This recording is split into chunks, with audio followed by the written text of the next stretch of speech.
Volunteer একটু বসে পড়ো, এদের আসতে দাও। ভলেন্টিয়ার একটু বসে পড়ো।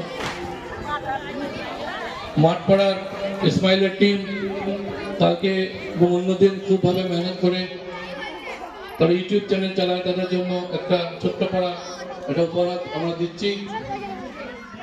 জোরে হাততালি ইউটিউব টিমের জন্য, ইসমাইলের জন্য জোরে হাততালি।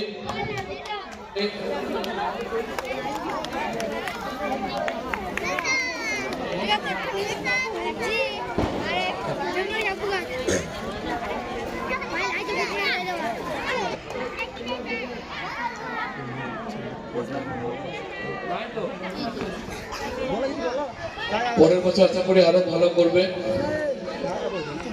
একটা মেয়ে আছে মানে সে ছড়া গিয়েছিল, কি নাম তোমার? রাবিয়া। রাবিয়া কত করে প্রাইজটা দিয়ে দাও, রাবিয়াকে দিয়ে দাও প্রাইজটা। বাচ্চা